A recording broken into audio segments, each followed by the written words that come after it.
Раковски е първият, който осмисля опитът от хайдушкото четническото движение. Идва след него вече Левски, с който те се познават, който започва да се превръща в истинския идеолог на революционното движение. Левски изгражда идеята за революция изцяло с силите на българския народ, на сформираната, бихме казали, българска нация. Да се получи едно такова мащабно, огромно въстание, което да прекърши силата на Османската империя.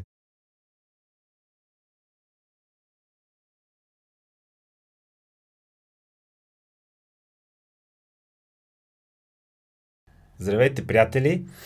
Днес отново с моя приятел Момчил Петров продължаваме поредицата за забравеното царство.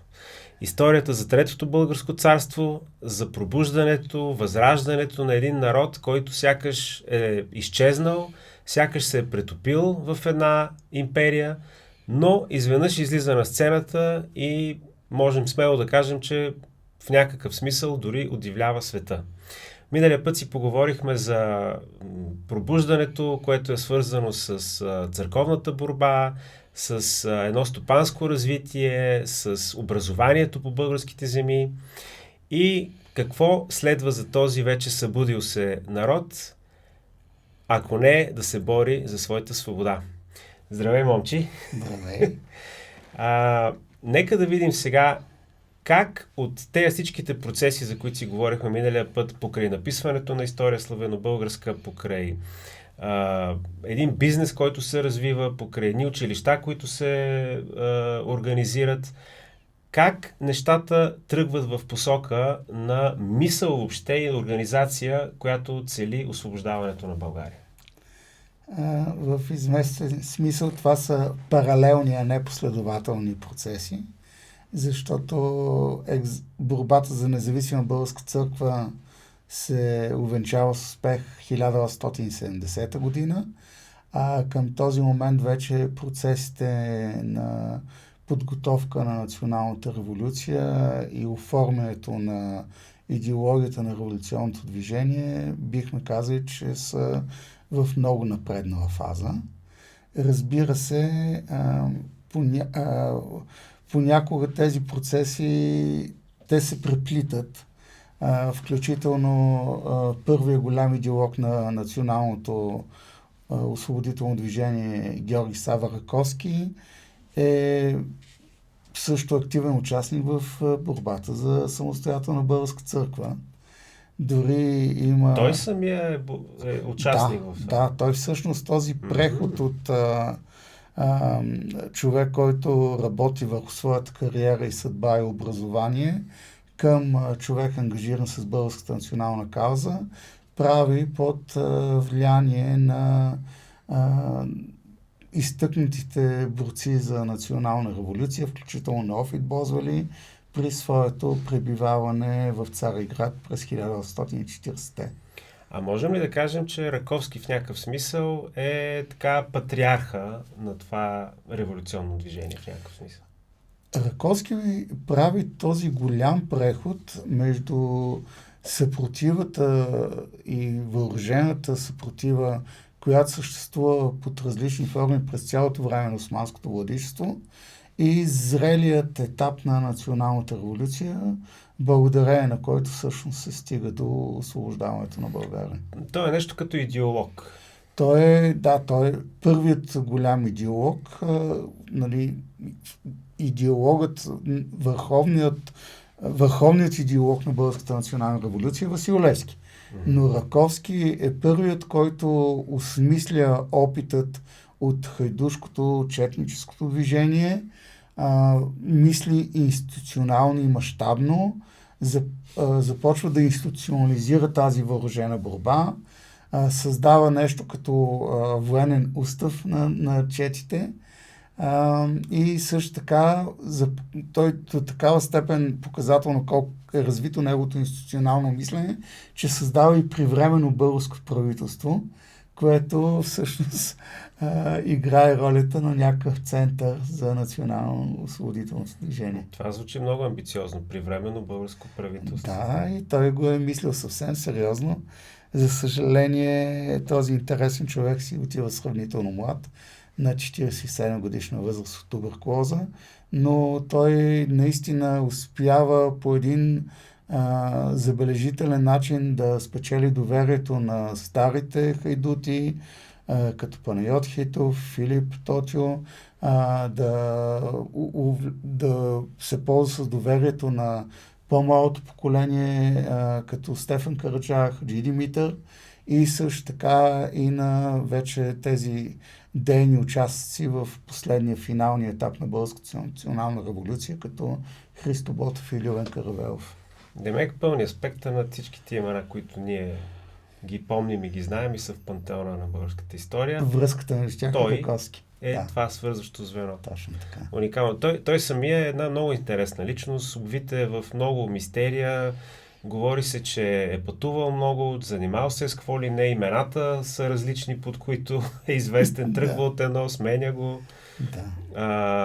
Масон е бил, доколкото се говори, или въобще имал е афинитет към конспиративност, към тайни организации, развивал се както може този човек. Да, доста самобитно, самородно, в известен смисъл има и някакъв такъв пародиен елемент, може отстрани да се забележи, но всъщност това е един самоизградил се човек. Неговият произход скромен ли е като цяло? Не е скромен. Или той е пак част от това развитие на българите? Той всъщност неговият баща е ръководител на терзийския СНАФ в родния град Котел. Тоест, това е СНАФа на шивачите. Нали? Това трябва да си представим, че има десетки, ако не и стотици членове този СНАФ. Това са майстори и всъщност бащата на Георги Сава Раковски е ръководител на този СНАФ. И след това вече неговите възможности са големи и поради тази причина Раковски се мести в Цариград, за да продължи образованието си и за да навлиза в бизнеса. Но той там попада на Неофит Бозвели и се запалва по българската национална кауза. Това, което си говорихме миналия път, вече явно като че ли във въздуха витае някакво усещане, че този български народ вече изправя рамене и нещо може да се случи. Да, натрупват се истории на успех. Всъщност и примерът с Раковски и както и миналия път споменахме, дори Левски, който може неговото семейство да има по-скромни възможности, но той всъщност е поет от тази вече съществуваща българска образователна инфраструктура и той минава през доста сериозни училища. А къде е допирната точка между тях двамата? Къде се срещат те? Срещат се по време на Втората българска легия в Белград, където Левски все още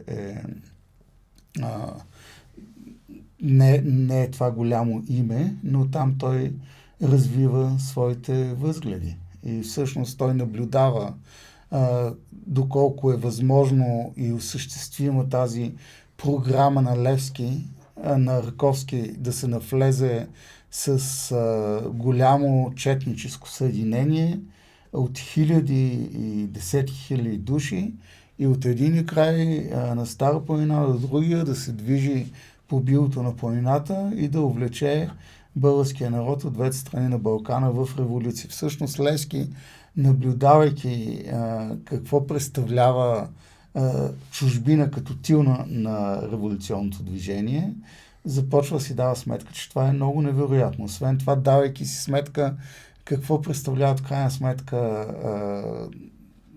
хайдутите като ресурс, старите четници като менталитет, като ресурс, също си дава сметка, преценява и то доста трезво, че там няма как да се получи такава велика задача да се изпълни. И защо той си дава сметка, че в плана на Раковски има доста слаби моменти. С други думи, Раковски е очаквал някакси да влезнат някакви чети и народа съвсем спонтанно, като види, че те действат, имат някакви успехи, да тръгне след тях без предварителна организация. Да, цялата това четническо засилено движение в края на 1860-те е по някакъв начин тестване на плана на Раковски. Четата на Панайот Хитов, Филип Тотил, Хаджи Димитър и Стефан Караджа, те са проява на тестване на този план, да видим как ще стане, да видим какво ще стане. И Левски участва и в това. Той участва в четата на Панайот Хитов. Той беше там знаменосец. Да, знаменосец.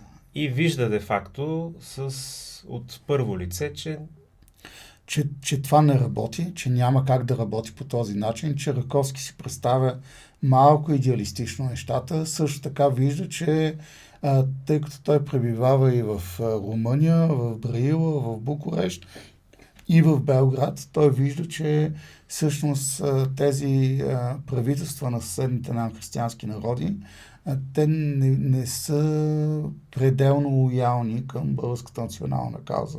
И всъщност те в тази криза имат свой интерес и няма как да разчитаме, че те постоянно ще бъдат този тил, от който планът на Раковски има нужда. Значи, имаме един Раковски, който е това свързващо звено между старите хайдути, четници, войводи и идва след него вече Левски, с който те се познават, който започва да се превръща в истинския идеолог на революционното движение, който започва да изгражда една нова идея за това как реално вече България много по-реалистично, много по-смислено може да върви към своята свобода. Кое е новото в това, което Левски решава да опита да приложи? Левски изгражда идеята за революция изцяло с силите на българския народ, на зараждащ се, на сформираната, бихме казали, българска нация, като планът на Левски е да се изгради гъста комитетска мрежа в цялото българско землище и подготвяйки се за въоръжена борба, събирайки финанси, въоръжавайки се, обучавайки се, водейки обучение, да се получи едно такова мащабно, огромно въстание, което да прекърши силата на Османската империя. Това е неговия план и той започва да го осъществява от 1869 година. Всъщност той е основателя на така известната вътрешна революционна организация. Да, вътрешната революционна организация. Нейн основател, създател, идеолог е Васил Левски. Последствие БРЦК назначават съпътстващи ръководители на тази организация Димитър Общи и Ангел Кънчев. Който единият твърде кратко май живее. Ангел Кънчев, за съжаление, попада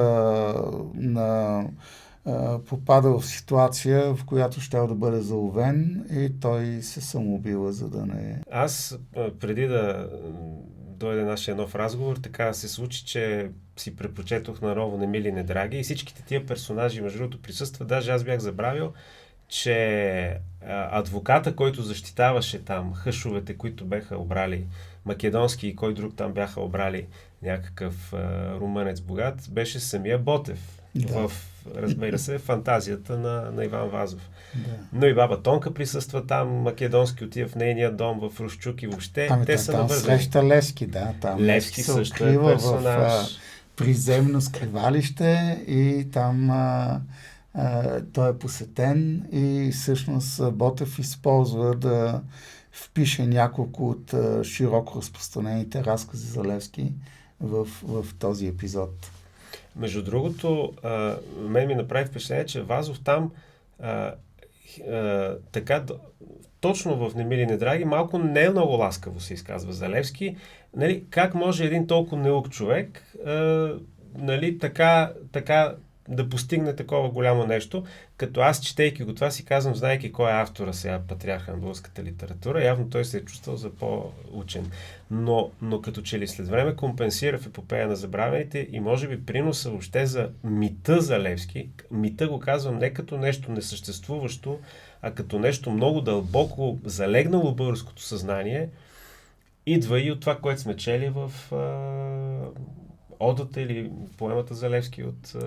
И от Немили Недраги включително. Там в тази глава, в която Левски присъства, Вазов вмъква няколко епизода, които присъстват във всяко букварче в първия цикъл за познаване на българската история. Най-популярните истории за Левски, които всеки българин се чуди откъде ги знае, всъщност ги знае от Немил Недраги.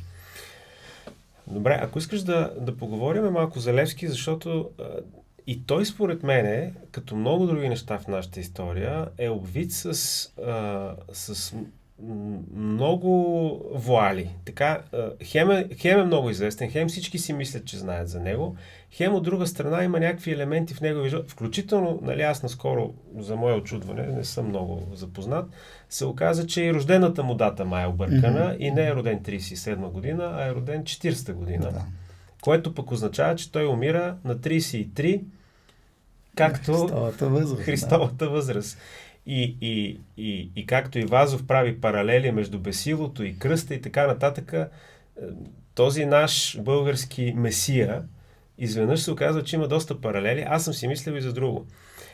Като че ли в българското съзнание има няколко устойчиви образа за българския герой. От една страна той е юнак, тип Крали Марко, и Левски го има това нещо в себе си. Той е слъвския скок, нали? Може би това е точно по времето на Легията. Легията с Раковски.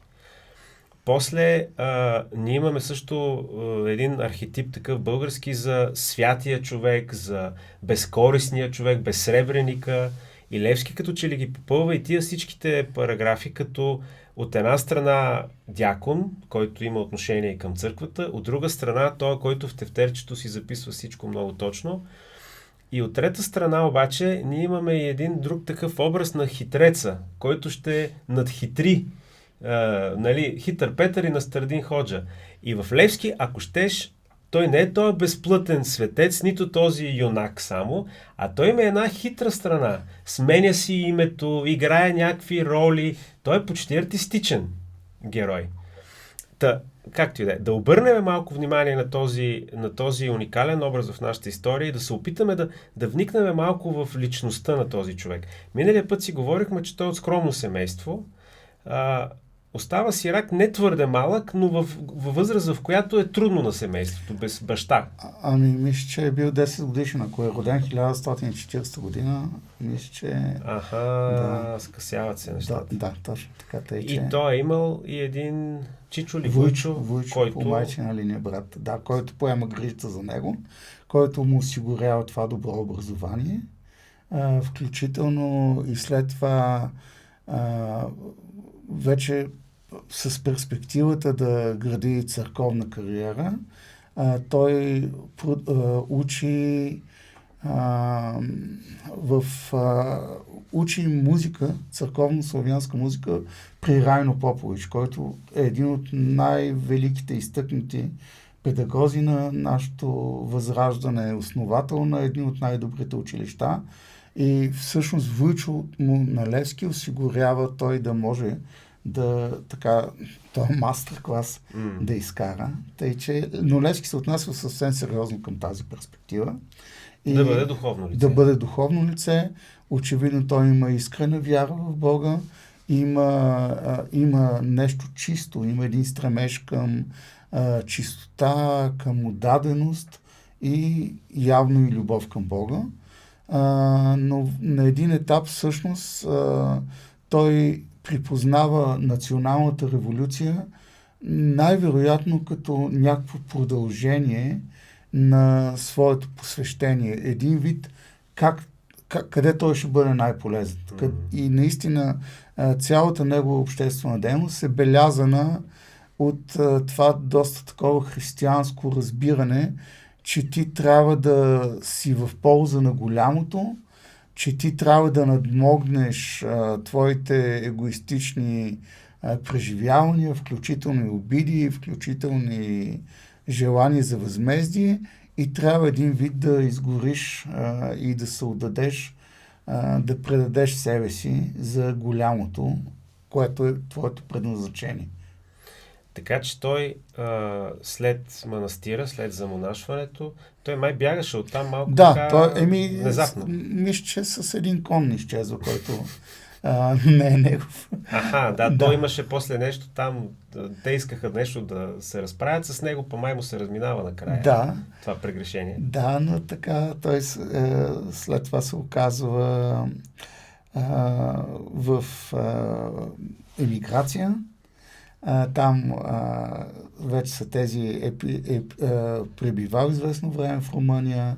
След това е участвал в чета на Панайот Хитов във втората българска легия и всъщност той това е неговото съзряване, неговото зряване и придобиването на този уникален опит, който той успява да синтезира на твърде ранна възраст, около 30-те, в една много сериозна визия за националната революция, която впрочем е и продължение на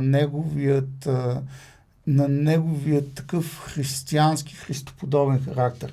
Защото уникалното в неговата визия е, че той на практика застава на страната на аутсайдерите, на страната на онези, на които няма никой доверие. Малко подобно на това как Христос събира рибарите и хора, които са страни от богословския теологичен елит на онова време.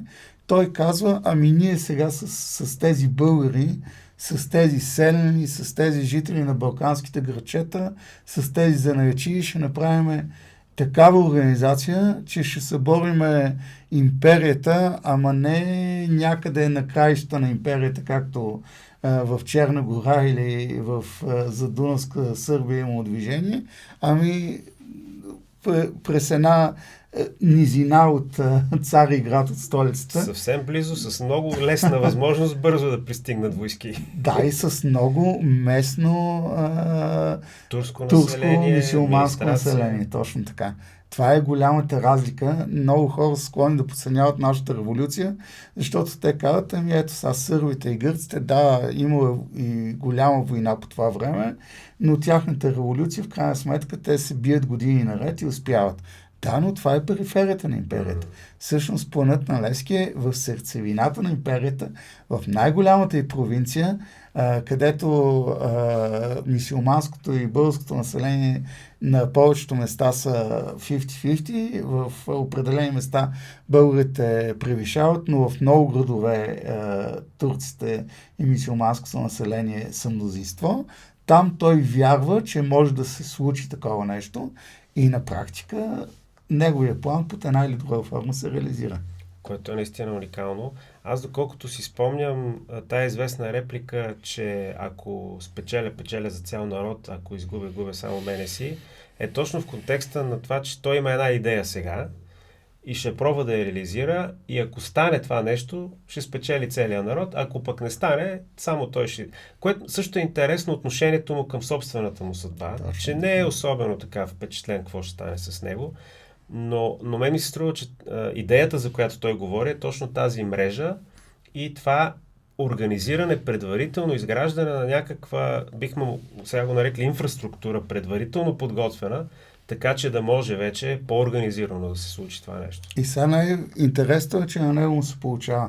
Защото реално погледнато той има възможност 3 непълни години да го прави и наистина комитетската мрежа на Левски покрива невероятно, може би около 2/3 от българското землище. Той прави няколко обиколки и сега отново, ако говорим за тези странни прилики в неговия живот, първо застава на страната на аутсайдерите, след това е невероятно убедителен и успява да създаде стотици буквални комитети. Той на един етап вече почва да работят и други хора заедно с него, но той го започва и виждайки отвън, че се получава това нещо, тогава се създава и БРЦК, тогава революционерите от външната организация застават на негова страна, припознават го като лидер, започват да му помагат, къде помагайки му, къде пречейки му, но просто му се получава. Това е невероятно. Сега можем да си представим как примерно отива някой човек в град като Хасково, Хаскьой, и там създава революционен комитет. Ма създава много мощен революционен комитет. Едно от делата, после които съпътстват делото тук в София, е в Хасково срещу Атанас Узунов, нали, който е лидера на местния революционен комитет.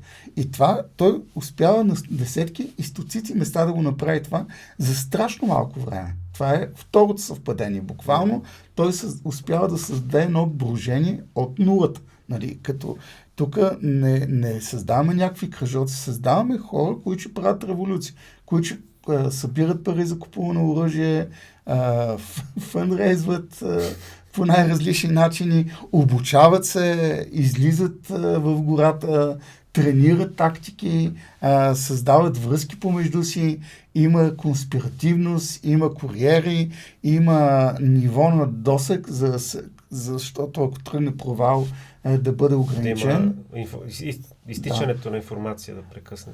Тоест, това е една уникална революционна организация. Уникално не е смисъл, че няма такова нещо. Напротив, той копира най-вече организацията на Гарибалди, но уникална с това, че тя започва буквално от нищо. Че това е този народ, който доскоро никой не го е знал и в началото на неговото дело е на прага на учредяването на своята екзархия. И това си е малко или много негова си идея. Негова идея, която е припозната вече от Любен Каравелов, от Христо Ботов, от другите дейци на революционното движение и де-факто БРЦК застава като един външен център на този проект, на този същия проект. Нещо, което мене също ме удивлява при Левски е сякаш от неговата личност лъха някакъв оптимизъм, нетипичен за заобикалящата среда. Нетипичен за преживяванията му до този момент. Човек, който е останал сирак, човек, който участва в някакви чети, които не са особено успешни, човек, който се сблъсква с един менталитет, който ние днес се отчаиваме понякога от българския менталитет и се чудиме на изборите на хората, а тогава е било много по-тежко положението. И явно тая вяра в него, в Господ от една страна, но той има и една вяра в този народ. Че този народ може. Той сякаш го разбира този народ, сякаш му се получава, защото при него няма никаква театралност, няма никакъв такова гонене на имидж, никакъв маркетинг. Реално неговата сила е наистина тази комитетска мрежа, която успява да изгради. Той не е написал кой знае какви неща. Ботев е малко по-така. Да, Ботев е изключително емоционален, човек, екстровертен, с имиджа е важен, да, точно униформата. Да, ако щеше това. На Левски неговото послание наистина тази комитетска мрежа, която успява да изгради, тази организация, която първо има на главата си, после успява да я претвори на дело и това е нещо, невероятен талант просто. Между другото, ми е право впечатление, че неговият оптимизъм сякаш се простира и към чорбаджиите. Той не е бил толкова нихилистичен към това, че те никаква работа не могат да свършат. Те са някакви едва ли не на султана там негови мекерета, които искат да държат статуквото. Той е бил отворен към тях.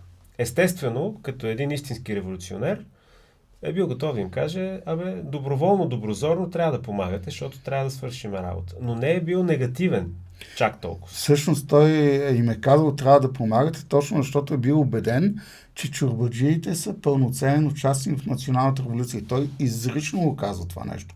Той изрично настоява, че националната революция е дело на всички съсловия и всъщност, което вече е изумително, и на всички етноси. Защото той разглежда този проект, ние го наричаме национална революция, но това де-факто е, сега да не мислиме с днешната категория, но това е либерална революция. Тоест това е революция за човешки права. Това е революция за модерно държава. Република, да кажеш, нали, известна е изразчица и свята република, макар че то не е точно така, то е еди какво си и чиста република. Демократска и чиста република. И да си е чиста република, да няма никакви монархични елементи. По това време... Доста либерално. По това време мисля, че има две републики в Франция света. Франция не знае дали тук вече не е втората монархия все още, а това е Швейцария и Съединените щати. Между другото, нещо, което мене ме удивлява, е, че нашите революционери са били доста запознати с щатите.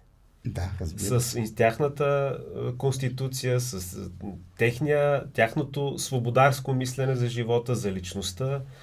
И това, което ти казваш, наистина е уникално.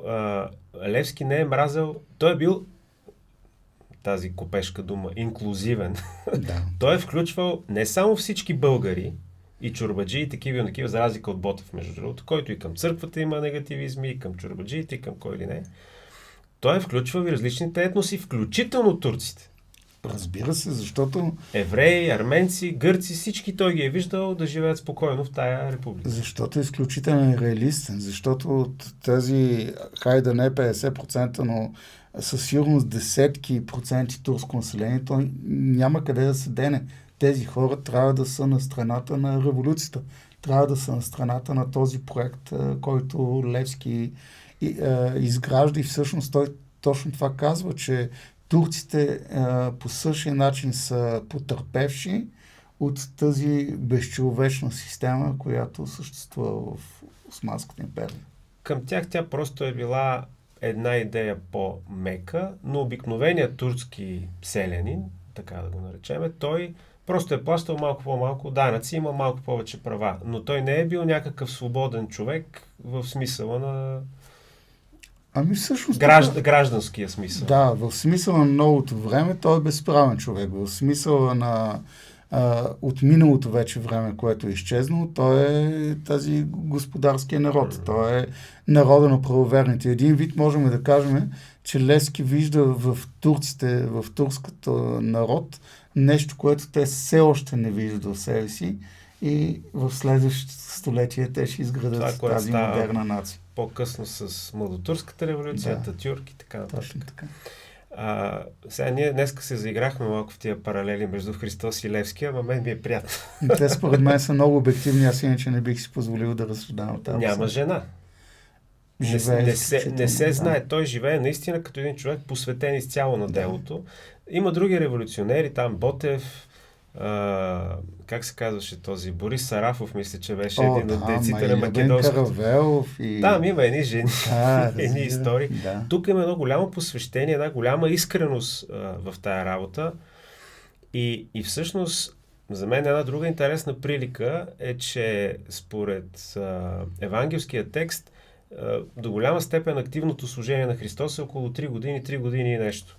Сега това няма как да го аранжираш, да го направиш като сценарий. То просто е съвпадение, да. Но в тези 3 години и нещо, след което умира, жертвайки се, Христос, до някъде изоставен от близките си, предаден от един от най-близките си, онова, което е направил за това време, то не изчезва.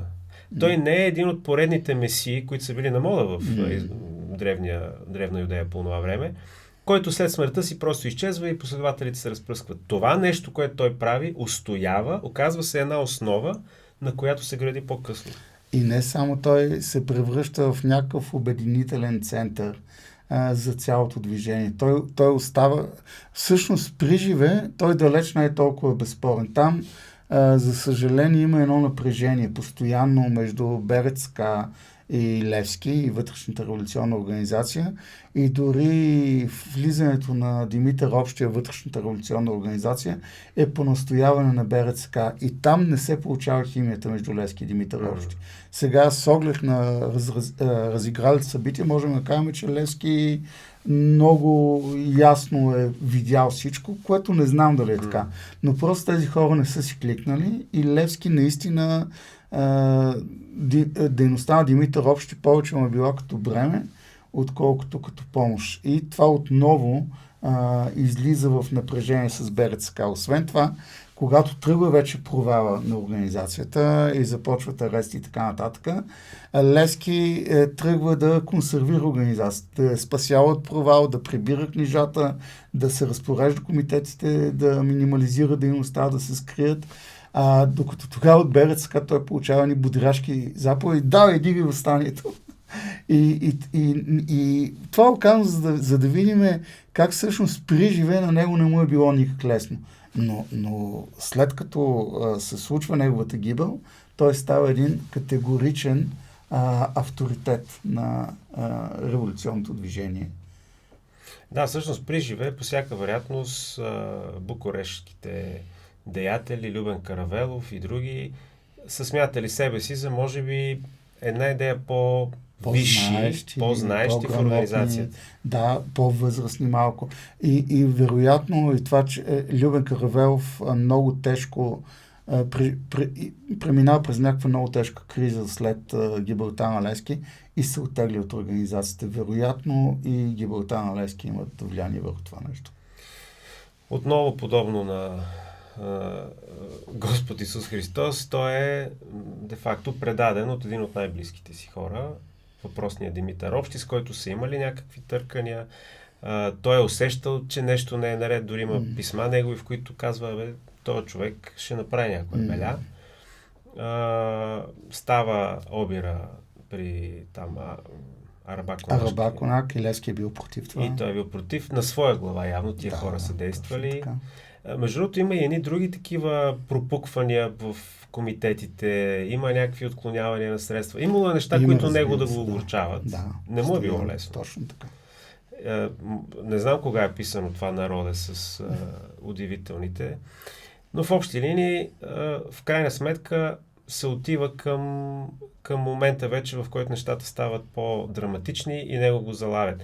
Сега има един друг такъв мит в нашата история за отново Вазов, според мен в огромната си част го изтиква това напред и това е историята за предателството на поп Кръстю, който е един абсолютно неизвестен човек, според мен, на никого. Особено много. И той член на комитета. Но не е на това ниво. Да, на Ловешкия комитет. Сега Ловешкия комитет, той е нещо като централен комитет на вътрешната организация. В смисъл, Ловеч наистина в инфраструктурата на Левски играе ключова роля, а пък поп Кръстю е съществена роля играе в Ловешкия комитет.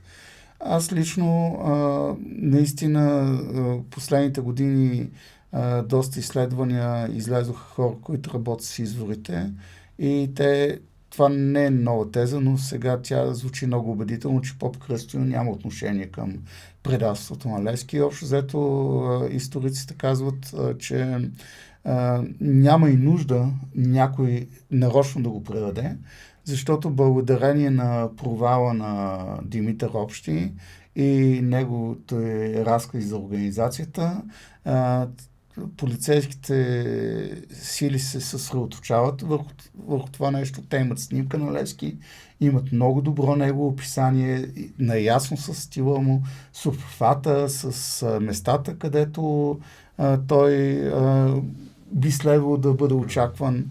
Също така той злощастно при изтеглянето си от Ловеч попада на полицейски патрул. Там той не дава много добро обяснение. В смисъл той казва, че отива до лозето си, пък то да кажем там, нали, празник или ден. Края на зима, края на годината. Нелогично. Да, нелогично. След това спира на Къкринското ханче. Той бил доста спокоен, че нали, се е представил добре на тази проверка и всъщност най-вероятно без никой да го предава, тези заптиета просто стигат до Ловеч, взимат подкрепление и тръгват по петите му, за да го заловят.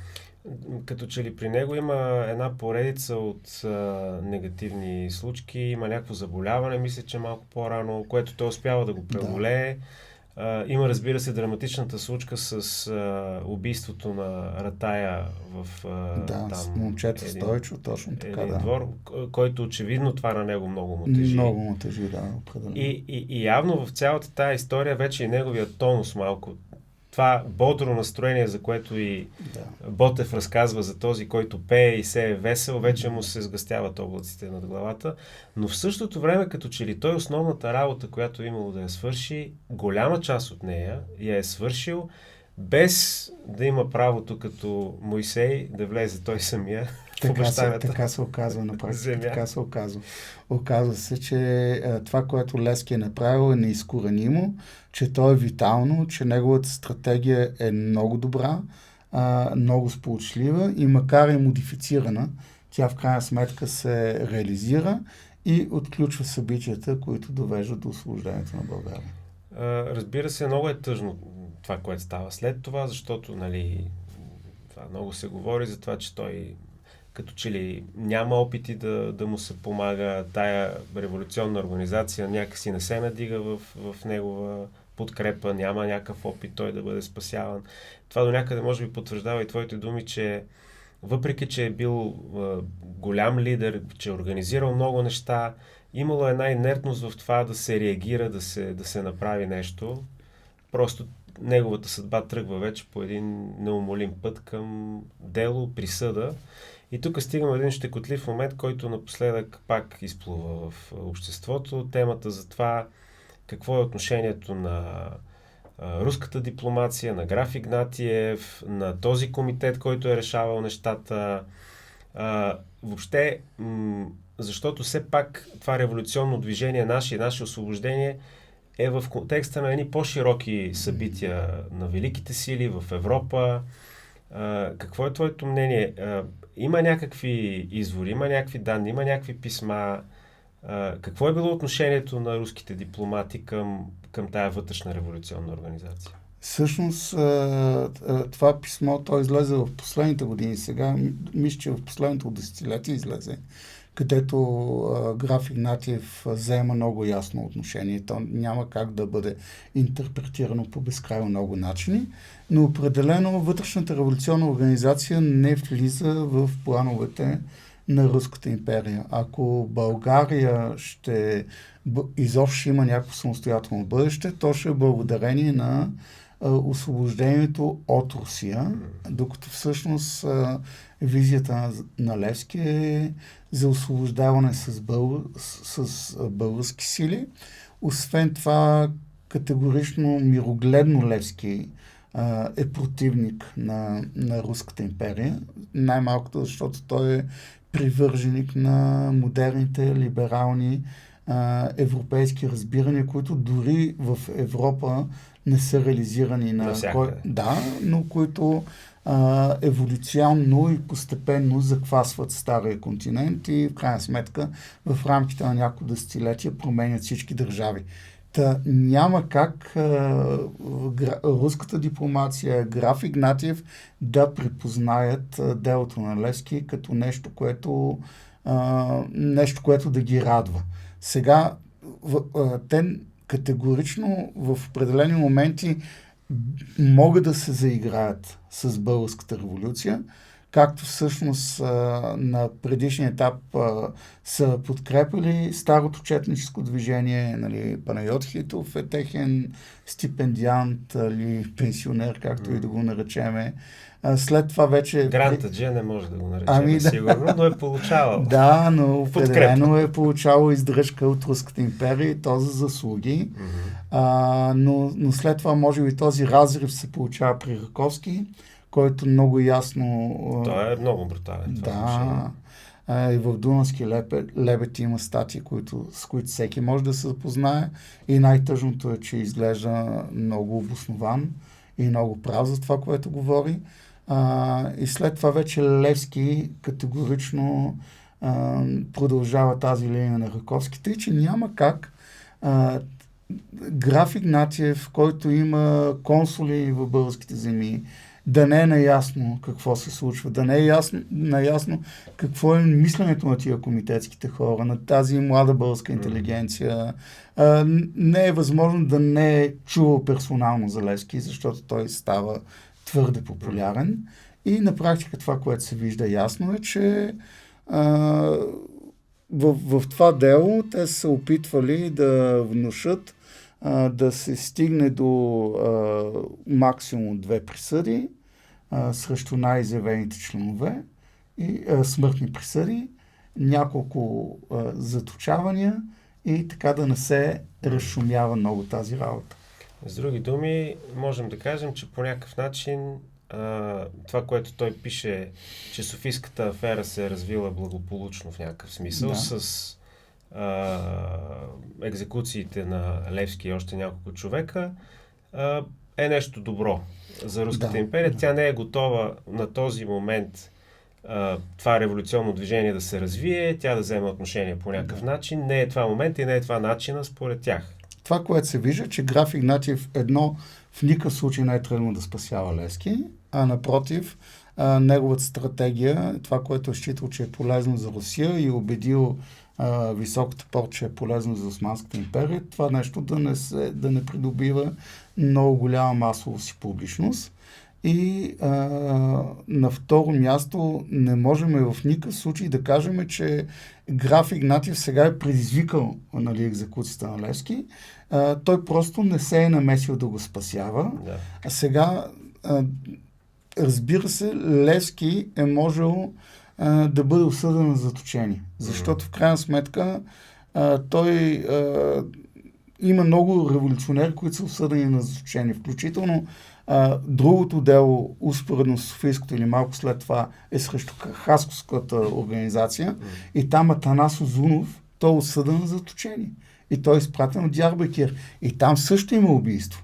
Той също тръгва на екзекуция на чорбаджия, който заплашва да издаде комитета и те преценяват, че той трябва да замълчи. И Атанас Узунов лично отива да го екзекутира и стреля 3 пъти в него. Сега човек оцелява по някакво чудо този чорбаджията. Но де-факто Атанас Узунов е жертва на същите обстоятелства, има същите провинения като Васил Левски, но той е осъден на заточение. Но е спекулация да кажем, че някак присъдата на Левски е предизвикана от руската дипломация. Това е твърде... По-скоро е изгодно. И те са доволни от това, което се е случило. Няма никакъв проблем. Няма как да го пренебрегнем това, че е доволен. Да, което отново показва до някъде гения и правотата на Левски в това, че той все пак е търсил едно национално освобождение със собствени сили, с основно участие на българския народ, което отново показва едно невероятно самочувствие и един голям оптимизъм. Според мен по това време ти ще потвърдиш дали е така. Имало е очакване за подкрепа от Русия. Имало е надежда, имало е едно усещане, че ако има велика сила, която ще се намеси по някакъв начин на наша страна, това е Русия, но може би идеята е била ние да направим максимума сами и даже това май няма такава реплика, който ни освободи, той ще да ни пороби, но по смисъл това е, което Левски е мислял. Левски е вярвал, че национална революция може да породи Османската империя. Това може да е наивно, но той наистина успява да създаде организация, която надхвърля в пъти реализацията след това по време на априлското въстание. Той наистина е вярвал в това нещо. Той не е считал, че това е илюзия, че това е невъзможно. Вероятно в хода на своята работа той се изтощил, помръкнал е, загубил оптимизъм, но това е бил неговия план и той не е имал план Б. След това вече има план Б, но самият Левски не е имал план Б. И след неговата смърт, сякаш този план не изчезва. Той продължава да върви напред по някакъв свой собствен ход, за да може 3 години по-късно да стигнем вече до организацията на априлското въстание от хора, които са били част от тая мрежа и са били част от тая организация. Точно така. Бих казал дори и едно следващо поколение революционери, защото специално Волф и Бенковски са били доста млади в своите ранни 20 години, когато Левски е вършил своето дело, но на практика БРЦК, която се разпада след кончината на Левски, там Любен Каравелов, казахме, преживял някакъв срив, за известно време и оглавява Христо Ботов, но той просто не е такъв тип да може да... Организатор. И да може да примирява хора, той си е доста холеричен като характер и освен това не е твърде изряден. И тази организация не успява да оцелее. Но много скоро след това, 75-та година, се възобновява под формата на Георгиевски революционен комитет. Между другото, извинявай, тук има един също уникален момент. Този сприхав и буен и пиперлив човек Ботев също се изказва с невероятен пиетет към Левски. Което също е много нетипично. Очевидно, този човек е създавал страхотно впечатление в околната. Ами тази аналогия, която няколко пъти я правим, тя и в това нещо се повтаря, защото виждаме там как сред учениците на Христос има бирник и зилот. Нали така?